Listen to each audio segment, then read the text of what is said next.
here with Sanjina DaBish Queen, and she is an Indo-Caribbean.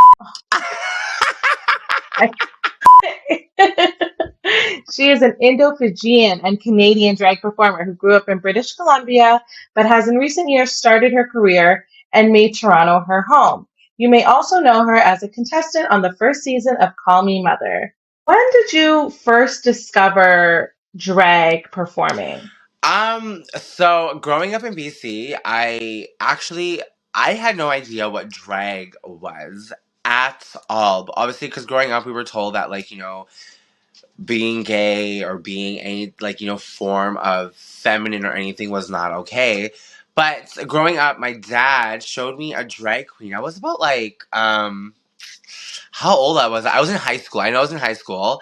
And it was the first Fijian drag queen I've seen. Her name is Charfar, which means Charfar in our language means like very fast, very or you use the expression as in like a movement or some type of like shake kind of thing. But growing up, my dad showed me a drag queen named Charfar, and I fell in love with her because the way she moved, the way she danced, and obviously at that time it was kind of uncomfortable because like I was obviously exposed to that is not okay, you can't do that. And then slowly when I got out of high school and I was moving out from home, that's when I got introduced to RuPaul's Drag Race, and I think drag just became so much more of like, I knew more about it, was more educated on what drag was. So that's how I discovered drag, and it was back home in BC. So it was like a journey. It was like not Wow. liking it, and kind of Yeah. seeing someone where I was like, oh my god, because when I growing up, I was like I was one of like the gay Bollywood dancer in Vancouver. I was really well known. I had a dance group named Jawani Ka Jhatka, and we were really, really, really big in Vancouver. So when I saw Jarfar, I was like, oh, this is a man dressed as a woman. This is really different. But to see how our parents and our aunts, our uncles and cousins and our family loving this beautiful human who's dressed as a woman and dancing, it was different because it didn't make sense why, we were told that we can't do that. But they were so in love with this. So that's when I was like, ooh, this is interesting. And then when I saw RuPaul's Drag Race, it was like, oh, okay, I get what drag is. Yeah. It's all coming Yeah, it all together. came together from it was like, it took years, but it came together. So then what would you say is your favorite part about now you performing and really embracing this path? Um, Performance. That's the biggest thing. I love performing. I am a type of dancer. I'm very connected to music and dance. Like growing up, I refer dance to her. She's been my best friend, and the way I dance is like I always say, I put people in a trance, and like I lift them, and they want to dance with me. That's the best part of performance for me as Sanjina. I think that's my job, and that's exactly what I do when I hit that stage. Is people just feel this aura, they feel her magic, and when I start performing, it's just like everyone starts to dance. So that's the best part of performance when it comes to drag for me. How do you best prepare for performances? And my most specific question is, do you know how to do the splits? And how the hell did you learn to do that? Okay, so um, getting ready part, can I swear? Yeah. Yeah. I flip and love it. The way I get ready is like I love my ganja. I'm a ganja gal. Okay, so I smoke a nice joint, listen to music, and I paint myself. When I paint myself, it's like the most safest. It's the most safest part of me getting ready, and like when I get into drag, and when I put that face on, it's like the most like happiest moment of my like life in that moment because like being a trans girl. I love looking like Sanjina 24/7, waking up looking like her, sleeping looking like her, you know what I mean? So when I paint my face, it's the best part of preparing. It was a long process for me. It took back then. It was really weird. It took me about like 3 hours, 4 hours to get ready, but now like it takes about an hour and a half to get ready. But the splits, I don't know how to do the splits. I'm trying to learn how to do the splits. I know there's a lot of exercises and stretches, and like growing up, my dance teachers always told me like to do the splits. It takes a long time to do it, but I do the fake splits. where I tuck one of my legs behind my other one so people think I'm doing the splits. But Yeah. I've never said that out loud. Only my friends know that. But like, oh my god, Sanjana can do the splits. I'm like, no, girl, she cannot do the splits. Like the other leg is tucked in, but I don't know how to do the splits. But like, I know the girls who do splits. I'm just like, good for you. Like, it's like like it's the stretching. It's long, but like I always find like especially when you watch Drag Race, even though I don't think it's a big thing, I think that I doing a split always like saves the girl from going home sometimes. It's like the money move on Drag Race. Oh my God, that is so funny. So, in terms of drag performing and like really looking at, as a career, where do you see yourself progressing and like what is your sort of career trajectory? Um, well, like for my goal right now, within like this year after Pride and everything, I really want to tour with my one woman show that I did recently, last year, Becoming Sanjina. It was funded by the C1 Foundation. We had grants from Toronto Arts Council as well, and it was produced by the most beautiful humans I've met in my life, my sisters, Bali Heels TO. They're amazing. So make sure you follow them. Bali Heels TO. They're two girls that do Bollywood on heels, but like they just bring so much sexiness to Bollywood, and not even just that. They when they even do classical Bollywood, it's just amazing. They're mind blowing, and so I did a one woman show about me becoming Sanjina and my journey of like what I had to go through. And I want to tour with that because, I just want to inspire people. I'm a performer. And like I said, when I perform, I lift people. And I feel like that's the job I think for a drag artist is to lift people who are down, is to lift the community. And I want to just tour and perform for the world and, like have a huge Bollywood tour, not just a one woman show, but like a huge, huge Bollywood show. So, like, all the Bollywood girls, all the Bollywood drag artists that that are in different cities, like we can just form a huge thing and just tour because I think that Bollywood girls are not represented as much. You know what I mean? And when they are, they're looked down at, or because we face a lot of discrimination because of being a Bollywood queen, because of our skin color. Being a person of color in this community is very, very, very, very, very, very, very, very fucking hard. Um, so that's my goal. I just want to create paths for like people of color and for trans folks, and eventually, hopefully, maybe get on Drag Race one day. We'll see.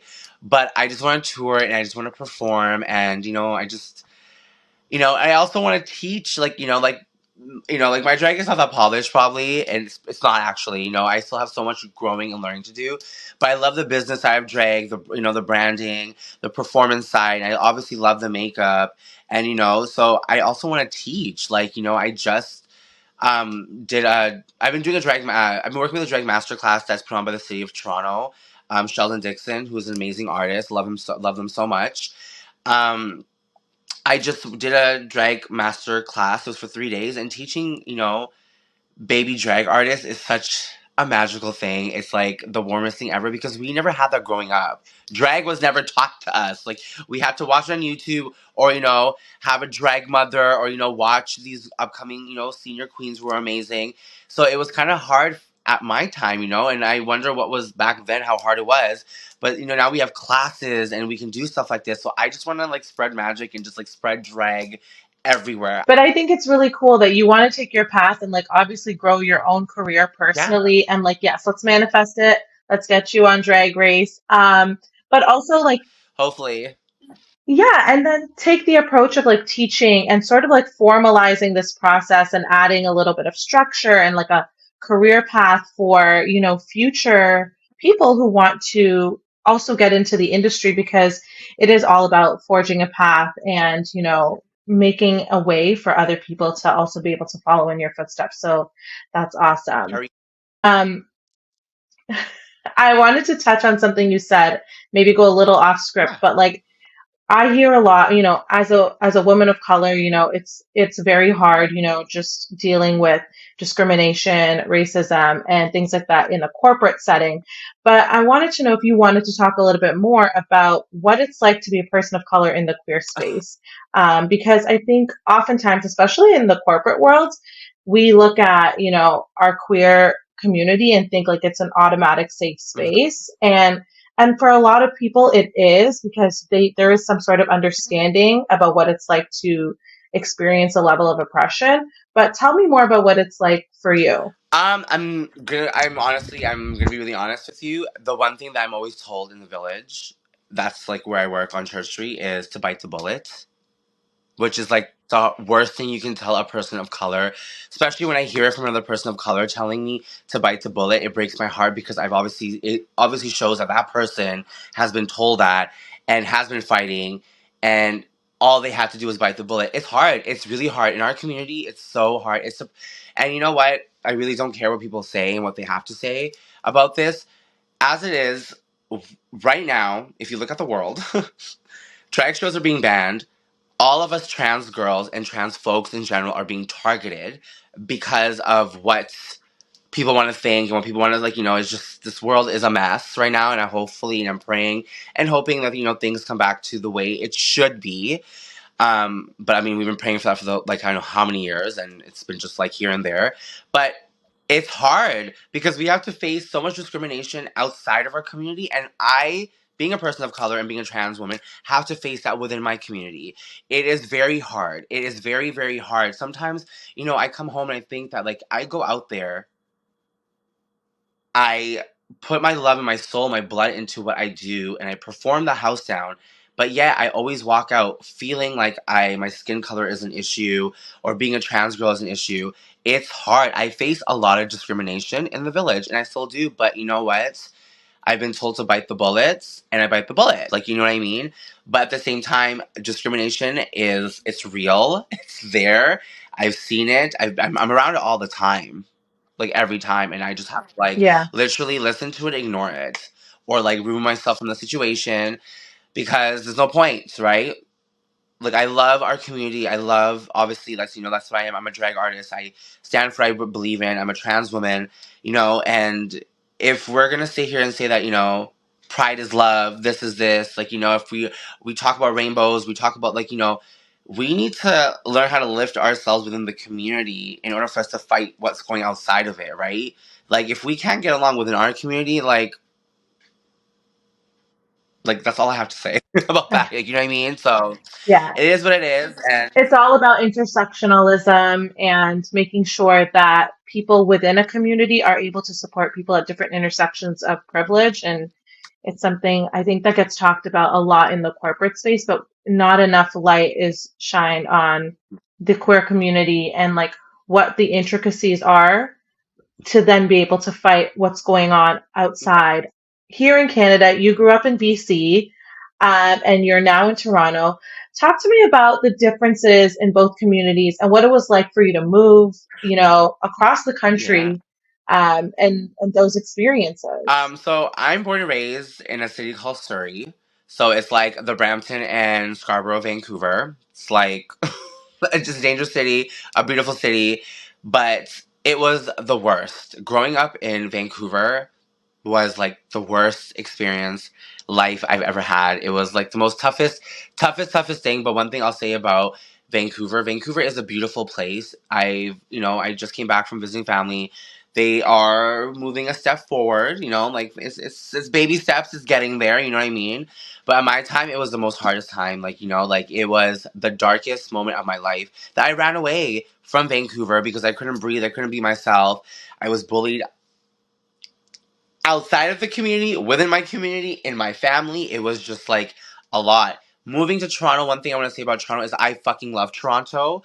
Very diverse, very accepting, and like, like I found my chosen family here, and I found Sanjina. And if I always thought if I didn't move to Toronto, I don't think I would ever find drag. Like, I wouldn't be able to do drag back home because of family, because of society there, right? It would have been just a different, I think, experience for me. I love Toronto. Toronto has done a lot of good things for me. And there was, some, there's pros and cons too, you know what I'm saying? But for me, I love Toronto. Toronto's home. Like, even when I go back home right now, Vancouver doesn't feel like home to me. It feels like, I don't belong there because of how damaged and scarred I am. And it's something that I'm probably going to have to heal on my own, but it's something that I don't think I'm ever going to heal because everywhere I walk, every time I go anywhere in that place, in that city, especially in Surrey, there's memories and there's bad memories and there's scary memories. So it's, it's the process, but I love Toronto, and, thank you, Toronto, for, you know, caring about the LGBT community, as much as you can. Thank you. Like, and especially the biggest shout outs to, the venues I work at in the village, for making it a safe place for the queer community. Thank you so, so, so, so, so, so much. Well, I'm happy that you made Toronto your Yeah. home and have found that community and that safe space that you feel like you can flourish in. What's your relationship with your family like now, and how far do you feel like it's come? It's amazing. Okay, so like, I mean, yes, it's amazing now. Like, I obviously I came from a really broken family, like, but my siblings, they've, I love them so much. They've, supported me. It took time. It takes time, like, especially because I know they know me as somebody that died and is not there no more, and I understand that it takes, there is education, it's a process, it did take time.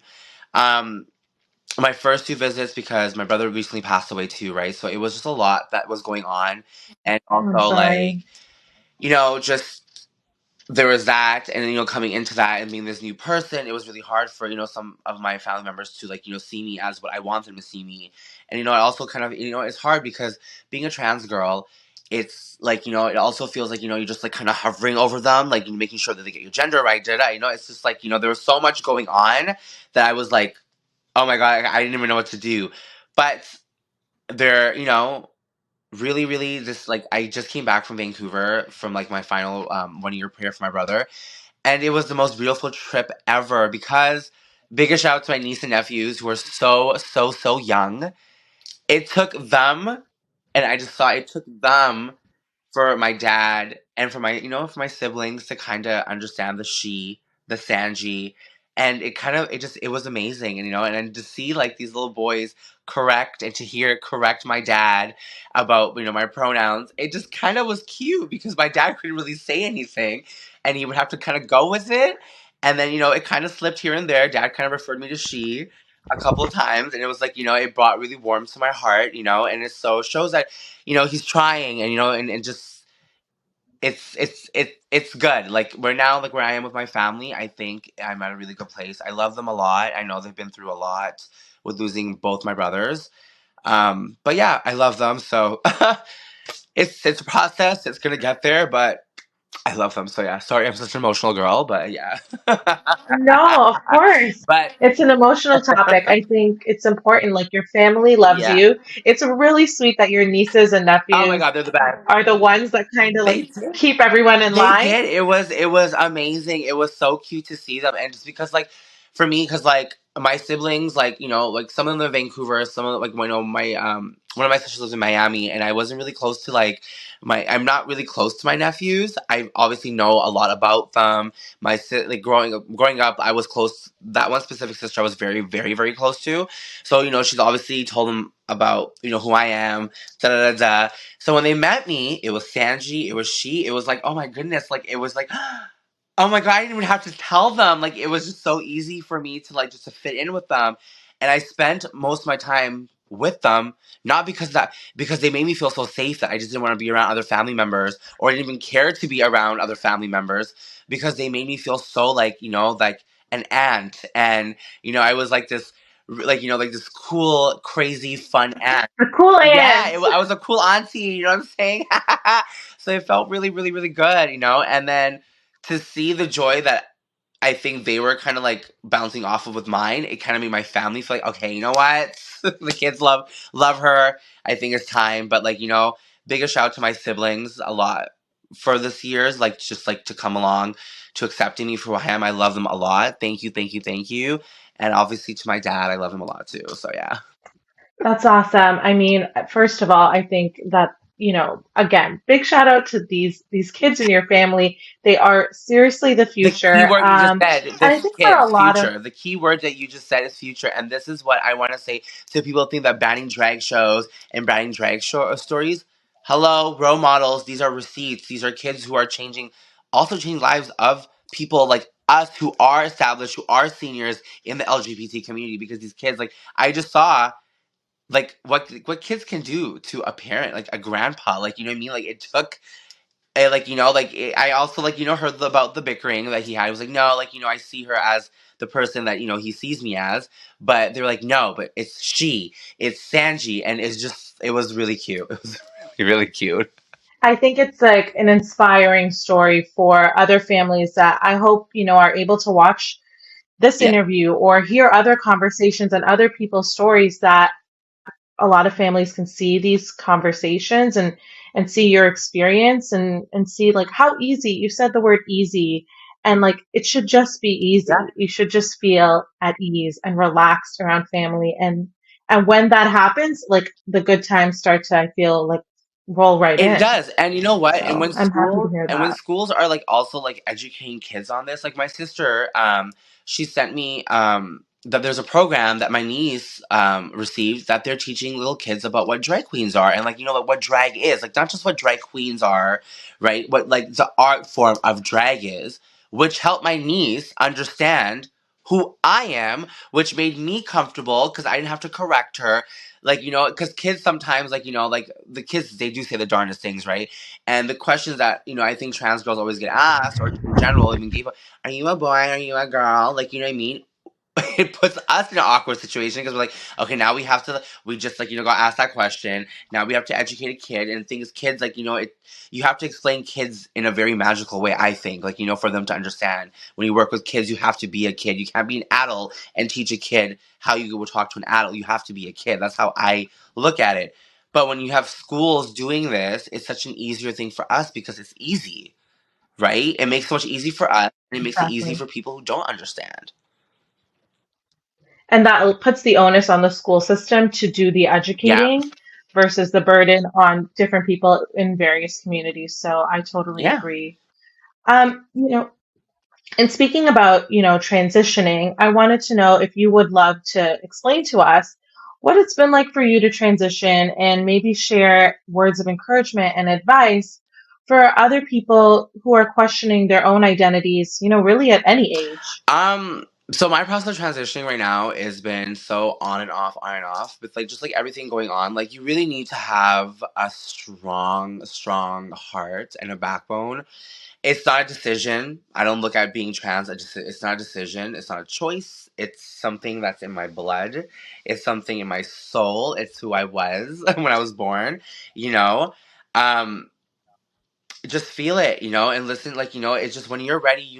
When you're ready. And I know it's gonna be for those who are in the dark right now. It is. I know it's a scary process, but you're gonna get there, and it's the fight. And trust me, it's the most magical journey ever. Like, sometimes, like, even my process right now, like, I'm scared because I feel alone at times, because and but the art of drag helps that, of not feeling alone. And especially because I love to dance, and like, so I'm focused. So for right now, transitioning is becoming very, not easy, but more comfortable, because at a point I came where I was like, you know what, like, it's not even what's the point. It was like, it was so much going on, like, even right now, like, to step outside of my house like this, I'm so scared. And it's not because I'm like scared of what, like, like, of defending myself, is because of being put in a situation like that, right? So my journey of transitioning is very positive in the magical process way, but just like everything else is like very just kind of shaky and dark. But it's, for me, it's up and down, but hopefully it just kind of stays there. But it's a process. But for those out there, I just want to say you'll get through it, and I love you all so much. And I'm really super excited for this magical journey. And just to let you know, when you are in the dark, just remember this: that being trans is such a light thing, right? Like, you look at it as light. It's such a, like, it's a gift from God. That's how I look at it. Because a lot of people don't understand that trans folks, especially from the Indian community and the Hindu culture, we are demigods. We have the power to bless and curse. You know what I mean? And it's a really magical thing. So just look at it like that. That's how I look at it. I always tell myself when I'm down that, like, where trans comes from, especially being Hindu, it's the most beautiful thing ever. And I think that's what lifts me every day. I keep telling myself that. Don't forget where trans folks come from. Don't forget where they come from. Don't forget what their history is. Don't forget if they did it, because obviously you've seen trans women die, trans men, they go through a lot of stuff too, like, you know what I'm saying? So it's a journey. It really is. But I love that explanation. It's really real and like kind of captures like the authenticities of everything that you go Hmm. through. It's not a one note experience, right? What is your relationship like with the Indo-Fijian community and the wider Indian diaspora? Um, so from Vancouver, like, okay, so I am a proud Fijian. So growing up, like, my dad would always say to me, "You're not Indian, you're Fijian," right? For me, when I grew up, I didn't understand like what was the difference because I did not look at anyone that was a person of color. I did not look at them differently, right? They were my brother and my sister. It was like they were family to me. So I am a proud. I growing up, I was never a proud Fijian. Let me tell you why. Is because the South Asian community made me feel like I was very dirty. Growing up, my whole life, I was called a fidger. Which, because a lot of people don't understand, Fijians, we worked in the sugarcane fields, right? Fiji is made up of Indian, African, Polynesian culture. So we all came together. So there's a bunch of cultures that we came from, especially for our language, our tradition, and fashion, music, all of that. Um, I didn't like being Fijian, but then when I moved to Toronto, which is such a like, like it's such a weird thing. Like not weird. It was just like, it kind of sucks that I couldn't love being Fijian when I was living in Vancouver. When I moved to Toronto, I fell in love with being Fijian because people treated me like I was this exotic, magical creature. Like, oh my god, you're from Fiji? There's people from Fiji? What Fiji? So it was like, but in Vancouver, there's a lot of Fijian. It's a huge Fijian community in Vancouver. It's like how over here, when I moved here, it's a big, Caribbean community. Back home, there's a lot of Fijians there, like in Vancouver. So the community back home, a lot of people do know me because of dancing. Also, my dad, because my dad has worked for a lot of like, mandirs. He's built temples in Vancouver. He's like one of like the big people, like the big bosses, I say in the Fiji community, right? So and now I'm a proud Fijian. I love being Fijian, and I think it's very important to represent where you come from. And that's the thing about being Fijian. It's the magic of like all these cultures. So yeah.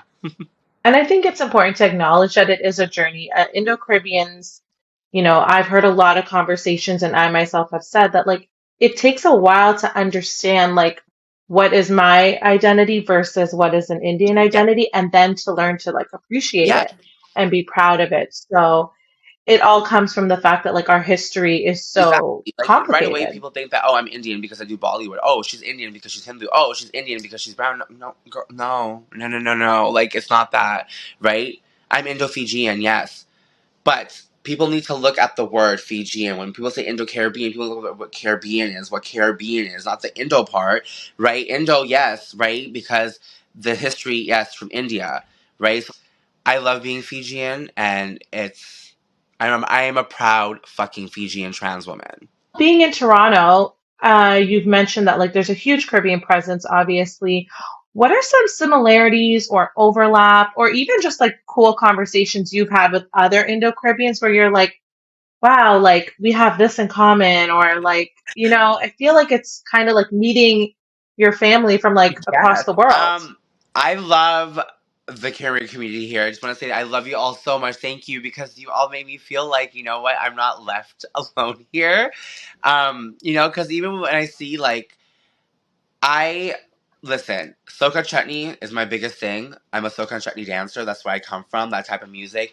There's a lot of similarities to to Caribbean folks. Our style of music, the way we look, the way we dress, the way we talk, the way our fashion is very, and our food is very similar. Um, I love the Caribbean community. I love them so much. Like I said, they've made me feel like, it's just, being Fijian. Because sometimes I feel like, Fiji people, they get left out of it because people don't really look at the South Pacific folks because we're South Pacific, we're not Caribbean, right? And we also do have like a caravana. We also do have that, like the fashion style of music that, Caribbean folks also have too. And here in Toronto, anytime I tell anyone, oh my God, from Fiji, it's like, she's from Fiji. And it's just like, the love that I get from the Caribbean folks, it's just you all are so beautiful, and it's family. We all are family. Like it's very similar to like what we do and where we come from. And then, sort of on that note, what is your relationship like with the greater Indian community? Because, we talked a little bit about just being from different communities like hmm Fiji and the Caribbean, but how does it all tie back? And how do you feel about your relationship with the Indian community? there is there's certain folks in the Indian community who look up to me, who love me, and who treat me like family. And there's certain ones who make me feel like I'm that same dirty Fijian. I don't fit in. What is she doing? And it does feel like that. I'm always gonna feel like that because I'm not from India.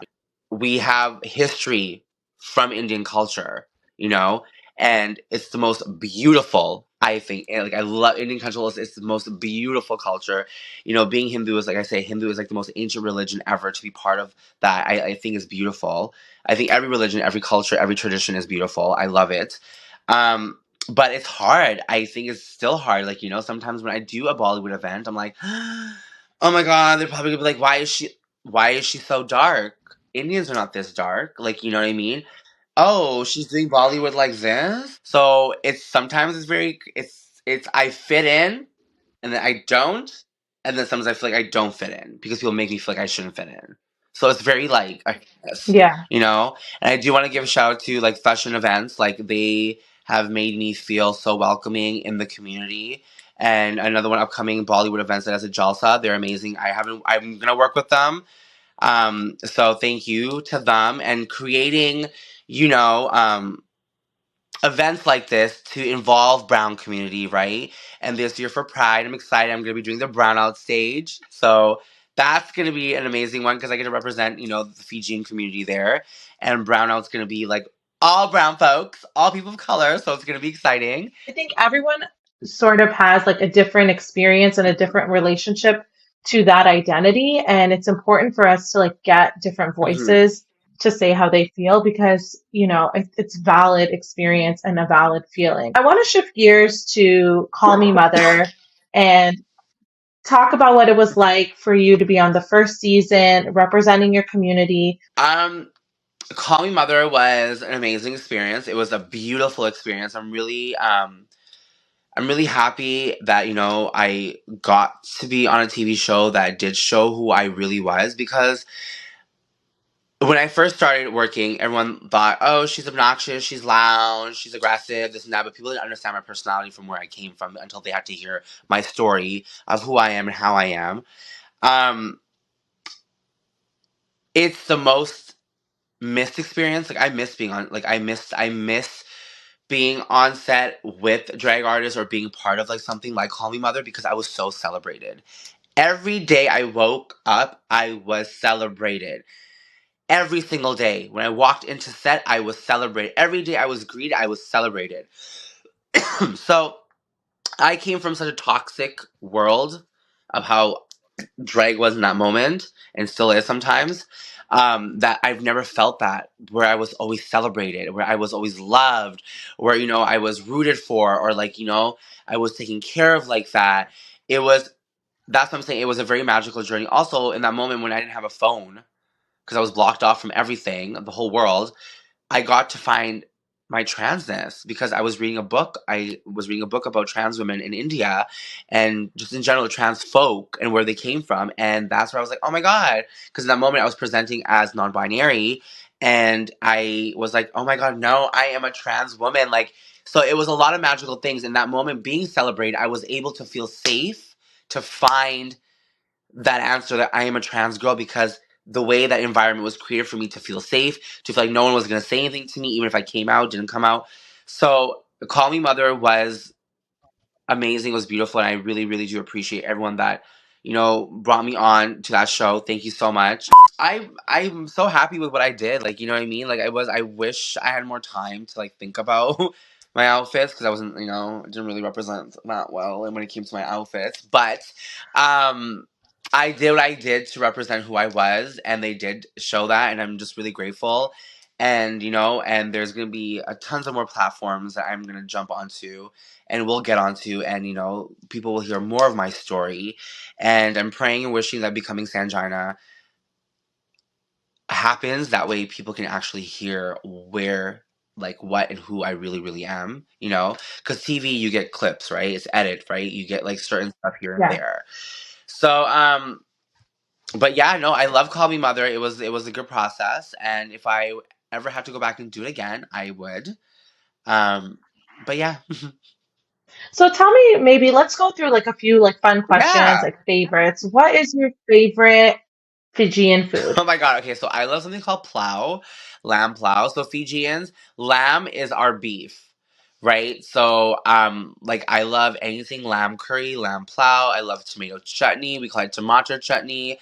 I love kaddu. I love puri, which is kaddu is pumpkin. Puri is a type of deep fried roti.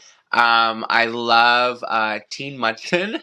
I don't know if people gonna know what this is, but teen mutton. Obviously, mutton is like I can't. This is so bad. I'm so sorry to all the vegans out there, the vegetarians.